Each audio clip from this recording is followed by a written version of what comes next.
Dan sekarang waktunya anak-anak perlu divaksin. Kenapa? Nih, anak-anak perlu divaksin. Dia ngomongnya pakai asumsi atau pakai apa? Kita lihat nih kecerdasannya beliau. Mereka perlu divaksin? Karena kan anak-anak ini sekolah. Kenapa? Kenapa anak-anak ini perlu divaksin? Karena anak-anak ini sekolah.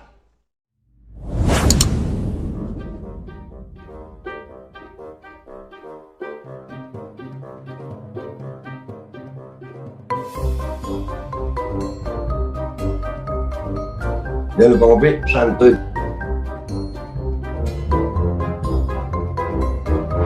Mikir woi, mikir. Audit tuh PCR, audit fungsinya, jangan cuma harganya doang.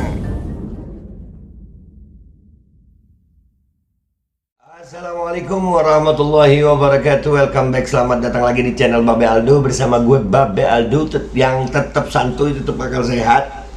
Jangan lupa ngopi. Bismillahirrahmanirrahim. Alhamdulillahirabbil alamin wassalatu wassalamu ala sayyidil mursalin sayyidina Muhammadin wa ala alihi washabihi ajma'in. Rabbi shrah li sadri wa yassir li amri wa hlul 'uqdatam min lisani yafqahu qawli bi jannabi wa ali. Salam revolusi akhlak, semangat revolusi akhlak. Semoga akhlak kita jadi lebih baik hari ini dibanding yang kemarin. Panjang umur, perjuangan, merdeka. Allahu Akbar. Masih menceritakan efek kita di Kemenkes kemarin, guys. Ternyata juga memancing influencer seperti Eko Kuntadi untuk mereaksi gue. Akhirnya dia, bener gue tuh ada omongannya Mu'annas Aidit tuh. Aduh, gue ngakak ini. Dan seperti biasa, guys, ngadepin mereka nih ya, karena mereka santunya begitu ya, kita ketawain aja. Kita lihat nih, ini videonya kita lihat. Gue udah yakin mereka dari awalnya aja judulnya nih ya, gue lihat. Judulnya dia itu seperti jaring. Nah ini udah salah banget ini. Seperti jaring, jauh beda gua sama jaring. Babe Aldo juga harus diproses. Nah ini menunjukkan bahwa Eko Kuntadi ini nggak tahu kasusnya jaring apa. Dia cuma tahu jaring sebagai aktivis pandemi, iya sama.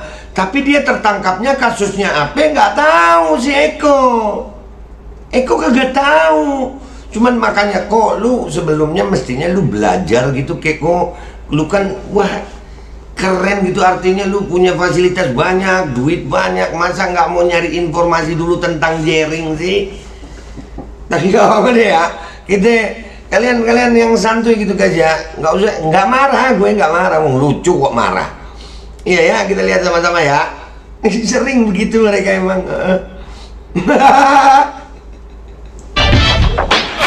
Aduh. Masuk Eko. Kalau lo perhatiin belakangan ini ada sebuah gerakan yang kembali menolak vaksin. Dulu di awal COVID Nih menolak vaksin. Kok ini gue nggak usah lama-lama ya, dia 10 menit loh. Gue sebisa gue aja ya, gue reaksi ya. Kalau mau lihat video fullnya ya langsung ke channel 2045 TV. Ya, untuk pertama yang gue reaksi baru segini, kok udah mau ngakak sama lu kok dengan PD-nya lu. Makanya lu begitu. Dengan PD lu bilang menolak vaksin. Makanya pahami kok menolak mandatori sama menolak micin. Duh, mandatori itu pemaksaannya kok. Hobi. Membedakan menolak mandatori sama menolak micin aja gak bisa. Udah mau kemana-mana nih. Ini kalau panjang 10 menit gue reaksi, gue potong-potong sama komentar gue panjang banget ntar. Gue takutnya ntar kalian ngakak banget. Lu tahu efeknya apa? Melancarkan pencernaan dan susah buang air besar. Akhirnya mengundang WC, lu mengundang itu keluar, awas mencret. Gue nggak mau ya, subscriber gue mencret gara-gara itu. Jangan gara-gara ngakak ngeliat lu kok. Jangan, gue yakin ini di awal aja udah begini kok. Lu belum bisa membedakan menolak micin sama menolak mandatori micin. No, lu lihat itu, lu baca ya, itu kan Mu'annas Aidit itu pasti beritanya Mu'annas Aidit. Nah kan Mu'annas Aidit iyalah satu tim. Iya sudah kerja sama, lu berdua kerja sama masih nggak bener juga. Mestinya satu tim itu, satu tim lu tuh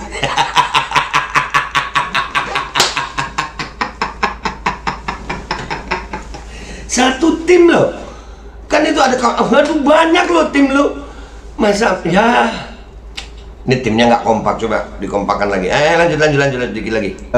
Terjadi dan vaksinasi mulai dilakukan, ada juga orang yang melakukan gerakan anti vaksin. Tetapi untung saja masyarakat nggak mudah terprovokasi sehingga kemudian sekarang Indonesia dianggap negara nomor 4 di dunia yang paling berhasil melakukan vaksinasi. Nah, sekarang kan vaksinnya udah mulai dari manula, orang tua atau orang dewasa sampai usia 18 tahun, lalu kemudian sampai usia 12 tahun, dan sekarang waktunya anak-anak perlu divaksin. Kenapa? Nih, anak-anak perlu divaksin. Dia ngomongnya pakai asumsi atau pakai apa? Kita lihat nih kecerdasannya beliau. Kenapa mereka perlu divaksin? Karena kan anak-anak ini sekolah. Kenapa? Kenapa anak-anak ini perlu divaksin? Karena anak-anak ini sekolah. Oke, kita terusin dulu, Iya, ntar gua jawab nih. Mereka perlu dilindungi kesehatannya. Kita tahu sudah lama anak-anak kita kelas 1, kelas 2, anak-anak SD itu yang sekolahnya daring, dan tentu saja bagi anak-anak sekolah daring itu efektivitasnya sangat rendah. Dan kita beresiko kehilangan satu generasi dalam satu. Bisa nyambung ke sono kok. Gue kasih tahu sama lu kok ya. Anak-anak itu kok kalau sesuai ini tanpa perlu dimicin sudah terlindungi dengan natural immunity. Tingkat kesembuhan anak dari penyakit yang disebut copet itu 99, sekian persen. Itu dengan data dan fakta. Kalau nggak percaya laporin gue yang hoax atau lu yang fitnah gue. Ini dibawa narasinya ke sono. Pinter napa kok? Ya Allah, pakai data sayang. Anak-anak perlu dilindungi. Sudah ada perlindungan alamiah dari tubuh anak-anak tersebut. Bahkan nggak sedikit anak-anak yang juga menjadi korban setelah dimicin. Gue nggak bilang semua anak-anak, sebagian.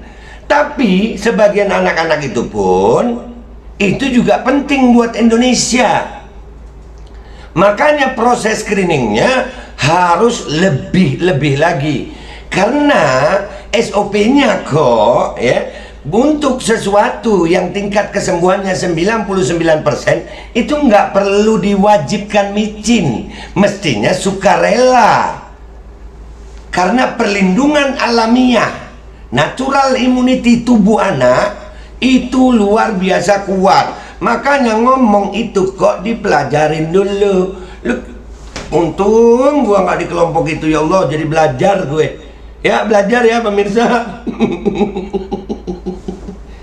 Ke daring. Yang nyuruh daring siapa? 2 tahun ini, kalau saja mereka nggak cepat-cepat sekolah, maka dampaknya akan bahaya buat masa depan Indonesia. Wah, bahaya buat masa depan Indonesia. Lebih bahaya efek micinnya daripada sakit copetnya. Itu data 0, sekian persen sayang yang meninggal, itu pun dengan komorbiditas ekstrim. Tahu nggak lu kok artinya komorbiditas ekstrim? Wah, ajarin apa sih? Masa lu kalah sama lulusan SMA ini kok? Makanya lu tamat. Aduh, ini alasan jaring SD akhirnya mau disuntik micin. Ya, lu bawa jaring. Beda gua sama jaring, dan kasusnya juga beda kok. Jaring itu ditangkap kasus apa kok? Lu ngasal aja lu kok. Bisa main. Anak-anak kita masa pendidikannya mulai hilang kemarin, dan oleh karena itu sekarang pemerintah lagi menggenjot vaksin buat anak-anak. Lu justru salah buat gue itu kok, itu pendapat lu. Kalau buat gue ngapain dengan micin, justru membuat anak-anak ketakutan dalam sekolah. Baru kali ini sekolah didatengin aparat kepolisian, itu psikis anak gimana? Mestinya untuk sekolah PTM tidak perlu disyaratkan wajib micin, tapi sukarela, yang mau micin silakan, yang nggak mau silakan. Karena tingkat kesehatan anak, tingkat kesembuhan anak itu 99, sekian persen kok. yang 0,46 kalau nggak salah itu di jurnalnya, ya, itu dengan komorbiditas ekstrim, penyakit bawaan yang ekstrim, gagal ginjal, jantung bolong, yang begitu, yang ekstrim.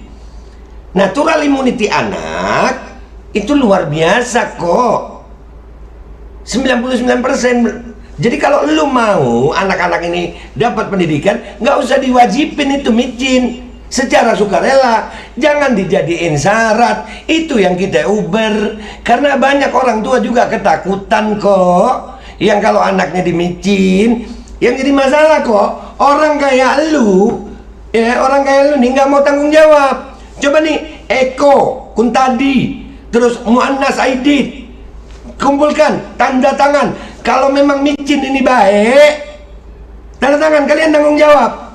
Ayo. Kalau memang micin ini baik, kalian tanda tangan sama orang tua tuh.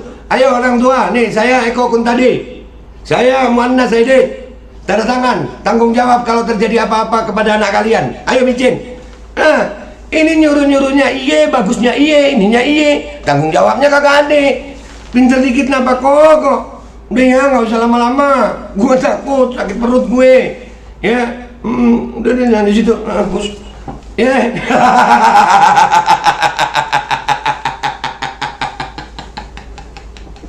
Kok yang pertama nih ya, udah kesimpulan aja, nggak usah lama-lama dia. Ya ini videonya gue pakai 2 menit doang kan, di linknya 2045 TV, kalian cari aja tuh ya. Yang pertama gue mau kasih tahu sama lu kok, ya, kami bukan anti micin tapi kami anti mandatori. Kenapa kami anti mandatori? Karena semua orang nyuruh micin tapi nggak ada yang mau tanggung jawab. Lu mau kok? Lu mau nggak? Kalau lu nggak mau ya jangan maksa, tanggung jawabnya nggak mau, maksanya mau. Gimana sih?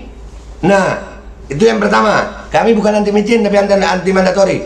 Yang kedua kok, kasusnya Jering itu ditahan karena apa? Nggak ada hubungannya dengan opininya dia masalah pandemi. Nggak ada. Jadi cerdas dikit, ya, kalian satu tim, orang pinter-pinter katanya. Orang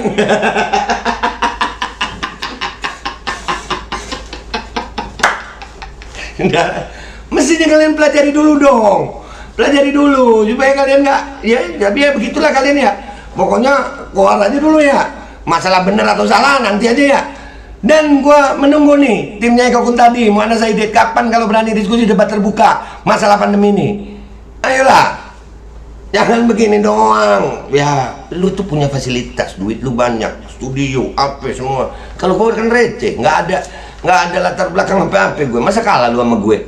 Ya segitu doang lu kok. Ya segitu doang lu Nas. Ya udah ya, begitu aja guys. Ngopi guys, ketawa deh lu ya. Makasih ya. Kok gue reaksi lu dikit doang, nggak lama-lama gue takut perut gue nggak enak. Udah ya, wabillahi taufiq wal hidayah. Walafu minkum. Wassalamualaikum warahmatullahi wabarakatuh. Kok kan mulai dah. Ya itu